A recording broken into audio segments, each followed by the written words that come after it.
Bonjour Jennifer. Bonjour Florian. Est-ce que tu peux te présenter? Je suis fondatrice de l'agence de recrutement d'Office Manager Gom & Go et j'ai été moi-même Office Manager à une époque et j'ai découvert le métier par une mission freelance au départ un peu fourre-tout et un jour j'ai rencontré une vraie Office Manager qui venait des anglo-saxons et qui travaillait pour un gros cabinet et elle m'a appris le métier et à partir de là j'ai eu envie de le faire découvrir à un maximum d'entreprises et je suis devenue freelance d'abord et ensuite voilà ça a permis la création de Gom & Go. D'accord. Ok. Et est-ce que tu peux nous dire comment peut-on savoir si le métier d'Office Manager est fait pour soi? Comment savoir que le métier est fait pour soi? Je pense que ça nécessite de pouvoir s'explorer sur diverses missions, pas forcément à niveau professionnel, c'est-à-dire que la posture d'un office manager nécessite aussi bien un talent de relations humaines que de communication, que d'organisation. Et du coup, ce sont des talents qu'on peut explorer aussi bien en tant que bénévole dans une association. Ce qui compte surtout, c'est que ce sont des personnes qui ont besoin de faire pour vraiment connaître leurs limites, savoir où elles ont une expertise éventuellement, parce que les office managers, c'est des personnes qui, avec le temps, peuvent développer des expertises. Et donc, on ne peut pas savoir si on a un office manager tant qu'on ne l'a pas fait, en fait. Parce qu'il y a tellement de diversité dans les missions. Et en plus, en fonction de l'entreprise, de la taille de l'entreprise et de l'expertise attendue, il y a énormément de variétés possibles. Et en cela, l'office manager, il n'a pas le choix en fait que de juste y aller, quoi. Et il pourra sur le terrain se rendre compte si c'est bien le job qu'il a envie de faire, tout en sachant quand même que c'est contextualisé par rapport à l'entreprise, à sa philosophie de management, à sa taille, et que le job d'office manager dans telle entreprise peut être complètement différent d'une autre entreprise. Et donc, moi j'ai rencontré des office managers qui m'ont dit « Ah ouais, non, c'est pas mon job ». Et puis finalement, ils sont allés dans une autre boîte et là, révélation, ah si, en fait, c'est bien mon job. Donc pour moi, ce sont surtout des profils qui doivent se connaître eux-mêmes très bien, qui doivent s'explorer, qui doivent oser aller en dehors de leur zone de confort, qui doivent se challenger sur des choses où ils n'avaient jamais mis les pieds, avoir le goût de l'apprentissage et donc prendre le risque en effet de se lancer dans des missions où il n'y a pas de cadre défini parce que c'est l'office manager en final qui va délimiter à un moment donné les choses, quoi. D'accord, ok. Donc il faut tester finalement. Il faut faire, ouais. D'accord. Oui, du coup, toi qui es dans le recrutement, est-ce que tu peux nous expliquer un peu comment préparer un entretien pour un poste d'office manager? Qu'est-ce qui est important de bien préparer en amont? Ce qui est important de préparer en amont, déjà une bonne connaissance de l'entreprise pour laquelle on postule, de son activité, de son secteur, de son historique, de sa culture, des humains qui sont dedans, et aussi des développements qui sont prévus, de la croissance envisagée, la vision sur le long terme. C'est important que l'office manager il ait en tête ces choses-là pour mieux lui comprendre sa place là-dedans et ensuite le valoriser en entretien. Et clairement, à chaque entretien, ça va être différent. Là, j'ai une office manager qui passe un entretien en ce moment même avec un client. Et elle m'a appelé hier en me disant « Mais quel conseil tu peux me donner ?» Et je lui ai donné des conseils personnalisés à la connaissance du fondateur, du recruteur que j'ai et de l'entreprise et d'elle-même aussi. Jamais je donnerai les mêmes conseils à chaque candidat. Mais il y a quand même des conseils qui reviennent. Déjà l'authenticité. Très clairement, je pense que la rencontre, c'est d'abord une rencontre humaine, d'abord un fit. Moi, je vois bien qu'il y a des office managers qui répondent parfaitement aux conditions du recruteur, mais s'il n'y a pas fit, ça ne passe pas. Et inversement, il y a des candidats, des fois, ils ne répondent pas du tout à tous les critères du recrutement, mais il suffit qu'il y ait un super fit humain pour que ça soit privilégié au reste. Donc premier conseil, restez vous-même, authenticité, en gardant une posture professionnelle, hein, bien sûr. Il ne s'agit pas de venir avec un jean troué, mais d'être vraiment soi-même et de mettre en valeur à la fois ce que nous, on peut apporter dans l'entreprise, mais aussi qu'est-ce qu'on vient en retirer pour nous-mêmes. Moi, je vois de plus en plus d'office managers qui sont intéressés par les offres qui proposent des développements plus tard aussi, des évolutions professionnelles. Les office managers ont de moins en moins envie de rentrer dans des boîtes où il n'y a pas d'évolution possible. Et donc du coup, ok, c'est super, mais comment tu justifies que toi, tu seras la bonne personne pour ces évolutions-là ?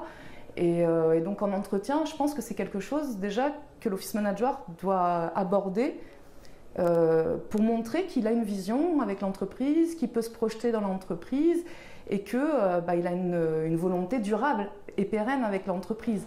Et ça, je dirais que c'est une des insécurités des entrepreneurs, des recruteurs, c'est mon office manager, est-ce qu'il va rester ? Parce qu'il y a un gros turnover, parce qu'au bout de 2-3 ans, l'office manager s'ennuie, veut du challenge. Et du coup, si l'office manager peut en entretien tout de suite rassurer le recruteur sur le fait qu'il a une envie pérenne et durable, et surtout il veut accompagner, il veut grandir avec la croissance de l'entreprise, voilà, là je pense que ça colle clairement. Après, ça va être pour les critères, il faut rassurer sur les critères. Très souvent, c'est sur la maîtrise de la comptabilité, de l'administratif. C'est là-dessus où souvent les recruteurs sont en insécurité. Du coup, si on arrive à les sécuriser sur le fait qu'on maîtrise et qu'on connaît bien et que ça va aller, souvent ça se passe bien. Et puis après, ça va être aussi sur les relations humaines, montrer qu'on a une capacité d'écoute, d'empathie, de solution, de trouver des solutions.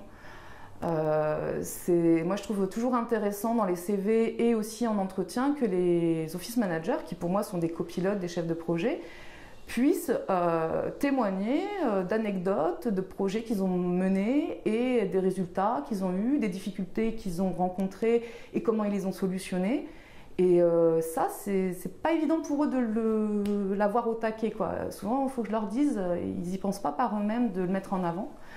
Et c'est dommage parce que ça valorise le métier pour ce qu'il est, alors que quand on dit oui, je sais faire du Excel, d'administratif et tout, ça ne montre pas la compétence de pilotage et de prendre un ensemble de problématiques et la capacité à pouvoir proposer des stratégies de résolution des problématiques.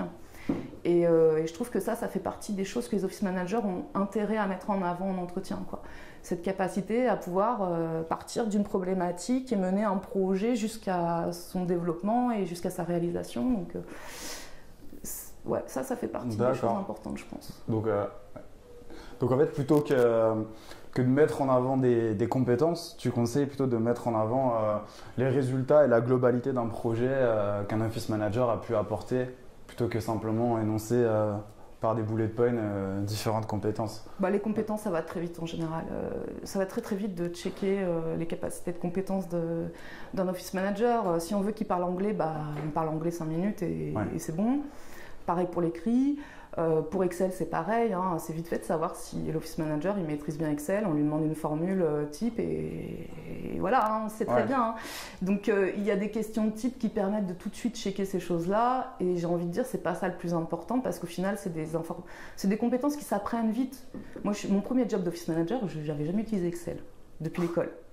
Et j'ai tout appris sur le terrain et ça s'est très bien passé. Oui, on peut apprendre. Donc l'office manager, avant tout, ce qu'il doit montrer, c'est qu'il est capable d'apprendre, qu'il est capable de réparer ses erreurs, que personne ne peut dire qu'il ne fait pas d'erreur. Mais par contre, le fait de pouvoir montrer que je suis capable d'identifier par moi-même mes propres erreurs et de les réparer, c'est ça qu'on attend au final d'un collaborateur. C'est quelqu'un d'autonome, qui va être proactif, qui va... Donc... Voilà, oui, je pense que... C'est un peu ça, parce que j'allais justement te poser la question sur les soft skills, les compétences comportementales. Du coup, ce qu'il faut, c'est être autonome, proactif et avoir la capacité d'apprendre. Capacité d'apprendre et de communiquer. Un office manager qui a des difficultés de transparence, de communication. Alors, transparence, ça ne veut pas dire de libérer la confidentialité des informations. Hein. La transparence, c'est exprimer à ceux qui sont concernés dans l'entreprise, les enjeux, les problématiques identifiées, qu'elles soient des problématiques de bien-être de collaborateurs ou d'optimisation des locaux ou le toilette qui est sale tout le temps, enfin, quelle que soit la problématique et de son échelle, l'office manager, son rôle, c'est de l'identifier et d'être proactif, c'est-à-dire d'anticiper les solutions avant d'en parler. Et donc, il vient avec un comparatif éventuellement des solutions qu'il a envisagées et il fait des propositions. Moi, ce que je vois dans les erreurs que commettent les office managers, c'est que souvent, ils se sentent obligés de faire eux-mêmes, de réparer eux-mêmes, de faire tout eux-mêmes. Sauf que pour moi, l'office manager, son rôle, c'est surtout d'identifier et de proposer des solutions, mais après, ça ne veut pas dire qu'il doit tout faire. Il a une capacité de chef de projet, quoi. Donc, si la solution, parce que les toilettes elles sont tout le temps sales, ça ne veut pas dire qu'il faut qu'il aille nettoyer le toilette, l'office manager. S'il y a de la vaisselle tout le temps dans l'évier, ça ne veut pas dire qu'il doit faire la vaisselle. Ça veut juste dire qu'il y a une problématique qu'il doit identifier et ensuite derrière, il doit réfléchir à des propositions. Et ça demande de la proactivité, ça demande de l'anticipation, ça demande de faire du lien avec la culture, la philosophie de l'entreprise et aussi sa vision sur le long terme. Clairement, une boîte où il ne s'agit pas de mettre en place de l'intelligence collective et de la coopération, l'office manager, ça ne sert à rien qu'il cherche à mettre en place des choses pour que tout le monde prenne en main sa vaisselle. Mais par contre, elle peut très bien aller chercher un budget pour faire venir quelqu'un dont c'est le métier. Donc voilà, il y a ou acheter un lave-vaisselle, enfin j'en sais rien, mais voilà, il y a d'autres solutions et il doit trouver des solutions à des problèmes. Voilà. Et ça, pour ça, ce que je vois, c'est que les office managers, souvent, ils ont pas toujours les ressources leur permettant d'avoir une vision globale des possibles. Pour leur permettre aussi d'apporter des solutions en entreprise. Quand je dis ça, par exemple, de manière très concrète, ils ont une très bonne vision des solutions, j'ai envie de dire, technologiques, logicielles, éventuellement fournisseurs, etc. Mais ils n'ont pas du tout le champ, ils n'ont pas accès en tout cas de manière immédiate, sauf si par eux-mêmes ils y vont, mais ils n'ont pas accès à tout le champ compréhension d'une culture, management, conduite de changement, communication, parce que la communication, mine de rien, c'est pas uniquement transmettre une information, c'est aussi savoir que des fois, il y a des informations qui ne sont pas à dire tout de suite, qui demandent d'être digérées, qui demandent de mûrir avant d'aller plus loin dans la réflexion. Des fois, ça nécessite de l'audit. Les office managers, des fois, ils sont tellement proactifs, réactifs, qu'ils oublient de prendre le temps aussi de questionner, d'analyser, de se ressourcer, parce qu'il y a aussi toute une part du métier où il n'y a rien à faire, où il s'agit d'être en veille active et de se nourrir d'informations. Ils ont l'habitude d'être dans l'action et du coup ils ont... Voilà, et ça c'est pas toujours évident. On voit qu'on a quand même affaire à des profils réactifs. Moi j'appelle ça les activators. J'aime bien, je ne sais pas si vous connaissez Gallup, il a créé tout un concept autour des talents. Et l'idée c'est de dire qu'on a tous des talents et que les talents se nourrissent de nos expériences et de nos compétences. Et j'aime bien utiliser ça cet outil-là pour mes recrutements.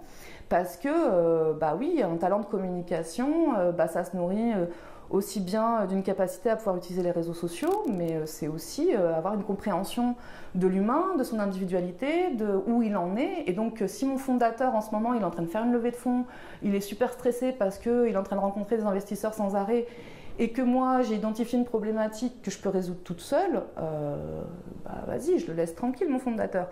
Il n'est pas forcément toujours au cœur des décisions.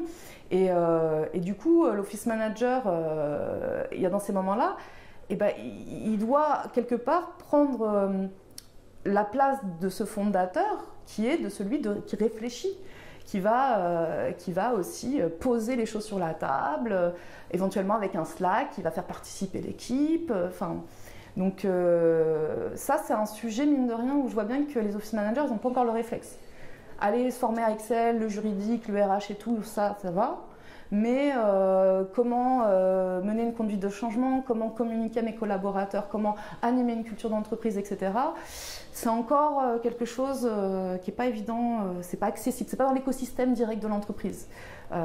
Donc voilà, là il y a tout un sujet, je trouve, et qui est très lié à la connaissance de soi. Enfin, depuis de la première question, il y a ce côté de comment je fais pour bien me connaître, pour ensuite pouvoir aussi le répandre autour de moi, quoi. Savoir ce que je vais pouvoir apporter à l'entreprise. C'est ça. Des fois, j'entends des office managers qui me disent, je sais pas où est ma place. Bah ouais, mais c'est à toi de la créer en fait. C'est à toi de comprendre c'est quoi ton écosystème et du coup, où est ta place et comment tu la délimites. Et là, on voit qu'il y a un flou artistique sur ce sujet-là, ouais. D'accord. Ok, ben merci. Quand on passe un entretien, il y a aussi une question qui est importante, c'est la question du salaire. Du coup, comment on peut faire pour négocier son salaire pendant un entretien? Quels sont les éléments qu'on peut amener pour justifier de tel ou tel salaire? Alors si les candidats ne passent pas par un recruteur comme moi et qu'ils sont amenés du coup à devoir négocier par eux-mêmes, moi je ne conseille pas de le faire au premier rendez-vous, au premier entretien. Pas dès le premier entretien? Non, parce que les recruteurs ils se vexent en général. D'accord. À chaque fois que ça arrivait, les recruteurs ça a été direct, elle m'a parlé argent au premier entretien, ça va être quelqu'un qui va me poser des problèmes. Je ne suis pas forcément d'accord avec cette manière de penser des recruteurs, mais le fait est là que quand c'est abordé au premier entretien, du coup, soit vous passez par un recruteur et comme ça le recruteur il peut vraiment amener le sujet avec le client directement et c'est pas plus mal parce que le recruteur il a vraiment une place légitime pour ça. Soit faut attendre le deuxième entretien pour essayer en effet de négocier. Alors moi, les atouts, les arguments qui permettent aujourd'hui aux recruteurs d'entendre la possibilité d'augmentation du salaire, c'est les diplômes. Clairement, malheureusement, les office managers autodidactes, c'est un peu chaud pour eux pour légitimer leur besoin d'augmenter leur salaire. Clairement, il faut que ce soit des gens qui sont très bons tchatcheurs, qui ont un talent de force de persuasion. Mais sinon, ceux qui ont des diplômes, qui ont des certificats de langue, anglais bilingue et tout. C'est les diplômes, quand tu dis des diplômes, c'est quoi? C'est des BTS, des... Pas forcément, BTS, master, il y en a, ils ont des masters de management. Quel que soit le parcours, le diplôme, c'est quelque chose qui permet une valorisation dans le salaire. Et ça, c'est institutionnel. Ouais. Alors que l'autodidacte, malheureusement, il existe les VAE qui permettent aussi de valoriser. Et avec une VAE, du coup, on peut, hop, tout d'un coup changer de tranche salariale. Les VAE, qu'est-ce que c'est? C'est une validation d'acquis d'expérience. Ça permet pour un autodidacte de valider à travers un diplôme des expériences professionnelles qu'il a faites. Donc c'est super intéressant pour ceux qui vraiment ont appris sur le terrain. Maintenant, le diplôme, ça ne suffit pas toujours. Là, je reviens à ce que je disais tout à l'heure, valoriser nos résultats, dire voilà, moi j'ai accompagné telle entreprise, ils étaient 5 collaborateurs, je les ai accompagnés jusqu'à 50, voilà les choses que j'ai mises en place dans la boîte, les résultats que j'ai obtenus, enfin, donner des chiffres, donner voilà, et ben des ça, résultats, des résultats concrets, voilà. Forcément, le recruteur, il pourra pas... il va peut-être dire, bon ok, alors là tout de suite mon budget il est de temps et je ne peux pas dépasser, mais on peut négocier éventuellement un pourcentage sur les chiffres d'affaires, ou il y en a de plus en plus des boîtes qui font des stock options pour les collaborateurs. Oui, il n'y a pas que l'argent, il y a aussi d'autres choses. Il y a d'autres privilèges. Parfois, quand c'est des créations de postes, j'arrive à négocier avec les recruteurs que l'office manager, quand il arrive en poste, il puisse créer des privilèges pour les collaborateurs, pour tout le monde, et donc lui aussi. Ça peut être la salle de sport, enfin voilà, il y a plein de choses, des tickets restaurants, enfin du coup l'office manager il peut très bien ouvrir un peu tout ça et être créatif sur la proposition, le recruteur aussi. Mais vraiment, moi je pense que c'est vraiment un sujet à avoir, pas forcément tout de suite. En tout cas, j'ai vu qu'il y avait un côté frileux de la part des recruteurs sur ce sujet-là, donc aujourd'hui, j'ai réussi à tirer vers le haut un salaire. Là, en ce moment, j'ai une mission de recrutement. Au départ, il était à 35K. Il voulait un bras droit, anglais bilingue, oral et écrit, capacité rédactionnelle, community manager et tout. Enfin, relations clients et tout. J'ai dit 35K, vous êtes sérieux, vous ne pouvez pas demander ça, quoi. Et j'ai réussi à obtenir 45K. Et pour moi, c'est le minimum. Il y a encore 5 ans, les office managers, ils étaient à 45K minimum. Et aujourd'hui, on est à 35. Donc, on voit bien que, moi, les candidats, je leur dis, en fonction de leurs années d'expérience, des diplômes et tout, je les guide là-dessus. Et oui, quand j'ai un candidat qui n'a jamais fait le métier, mais qui a fait plein d'autres métiers, mais qui n'a jamais fait le métier, il ne peut pas demander 50K d'entrée de jeu, même s'il a 20 ans d'expérience. Malheureusement, il ne peut pas. Il faut qu'il commence d'abord par une expérience significative d'office manager ou un diplôme qui permette éventuellement d'augmenter le salaire. Les recruteurs en face, sinon, ils flippent. Enfin, d'accord, ok. Merci pour ces éléments. Et j'ai une dernière question. En fait, l'an dernier, on a fait une enquête avec Magic Office où on a interviewé les office managers. On leur a posé plein de questions. Et entre autres, ce qu'on a pu observer, c'est qu'il y avait énormément de femmes. Et pourquoi, selon toi, les femmes sont prédominantes dans le métier d'office manager? Ah là là, j'ai tellement de choses à dire là-dessus. Pour être brève, parce qu'il va falloir l'être. En fait, le métier d'office manager, c'est vrai qu'il nous vient des anglo-saxons, donc il n'a pas forcément une notion de genre derrière, quoi. Clairement, on voit bien que chez les anglo-saxons, d'ailleurs, il n'y a pas ce sujet. Mais en France, il s'est confronté à tout le secteur du tertiaire, avec tous les métiers de l'assistanat, de gestion, direction, administrative, etc., etc. Et en fait, ce sont des métiers qui sont occupés par les femmes, quoi. Et ça a été un métier d'empowerment, vraiment, clairement. Quand ce métier-là est arrivé sur ce secteur d'activité, tout d'un coup, les femmes, elles ont vu une reconnaissance possible de tout ce qu'elles faisaient qui n'était pas reconnu dans leur fiche de poste. Et notamment leur capacité à pouvoir organiser, à pouvoir mener plusieurs missions en même temps, à pouvoir être dans la communication, les relations humaines. Ce sont des talents de femmes. Enfin, on nous conditionne dans notre société à avoir cette compétence-là, à avoir ces talents-là. Et c'est là où moi je repère des fois des office managers qui ne sont pas tout à fait des vrais office managers, c'est que parfois, j'ai des profils qui ont acquis toutes ces compétences par la force des choses. Et en fait, elles ne sont pas bien en fait, à les utiliser, ces compétences. Et c'est pas parce qu'on sait faire qu'on est bien à faire ces choses-là. Et du coup, de distinguer justement les profils entre ce qu'elles savent faire et là où elles sont bien, ça nécessite des outils qui me permettent moi d'aller un peu plus loin. Et en général, les office managers qui ne sont pas bien dans le métier d'office manager, qui le font juste parce qu'ils savent faire, moi je l'ai connu. Moi-même, j'ai fait office manager parce que je savais faire. Parce qu'en tant que femme, on m'a toujours appris à être sympathique, dans le care, la bienveillance aux autres, être dans le service, l'organisation, la coordination, c'est des trucs de femmes dans notre société. Donc c'est un métier pour moi qui est très féministe dans le sens où il permet aux femmes du secteur tertiaire de se réaliser dans quelque chose, dans un métier déjà à responsabilité. Tout d'un coup, on n'est plus dans un statut d'employé, mais dans un statut de cadre. En plus, c'est un métier où on attend de nous d'être force de proposition, et ça, c'est empowerant, quoi. C'est clairement empowerant. Et oui, et on voit que d'ailleurs, les office managers attirent des hommes, alors que les assistants, pas trop. Je veux dire que c'est quelque chose d'assez historique finalement par rapport au métier de l'assistanat, mais qui va plus loin, où il y a plus de responsabilités, et c'est ce qui attire autant de femmes. Complètement. Ça leur permet de pouvoir être valorisées dans ce qu'elles savent faire et qui n'est pas forcément valorisé dans un métier d'assistant. Et en plus, office manager, ça permet aussi de se dire, ok, je ne suis plus dans la soumission, on n'est plus dans la hiérarchie pyramidale, quoi. On est complètement dans quelque chose de transversal. Ouais. Et donc, moi, je vois 98% de mes clients recruteurs, c'est quand même des hommes. La moitié d'entre eux, ils ont plus de 50 ans et ils sont plutôt du profil un peu PME, petite PME, société familiale. Et c'est vite fait en fait de tomber dans encore des rapports patriarcaux, quoi. C'est très facile, ça va très vite. D'ailleurs, la majorité du temps, mes clients, quand ils arrivent, ils disent « je cherche une assistante ».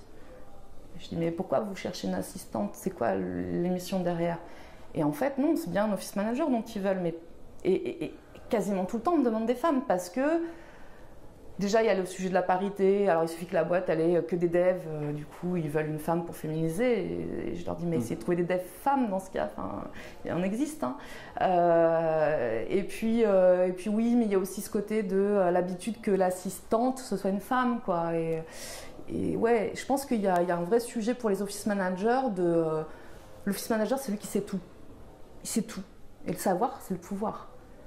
À quand les office managers vont se rendre compte qu'elles ont du pouvoir et qu'elles peuvent être du coup vraiment dans la négociation de leur salaire, de la reconnaissance de leur métier, etc. etc. C'est un job d'empowerment pour elles, quoi. Et quand je dis elles, c'est aussi pour les hommes, du coup, parce qu'il y a tout ce lot de profils masculins qui sont dans le care, qui sont dans le bien-être et tout, et qui ne se reconnaissent pas dans le monde des métiers masculins. Et qui ont envie de développer, j'ai envie de dire leur féminité, même si ce n'est pas tout à fait ça, mais en tout cas des atouts qu'on reconnaît d'habitude chez les femmes. Des compétences comportementales. Voilà, exactement. Il y a plein d'hommes qui les ont. Et tout d'un coup, avec ce métier d'office manager, ça leur a ouvert une porte aussi à eux, de pouvoir s'exprimer au sein de l'entreprise, là où avant ils ne trouvaient pas du tout leur place.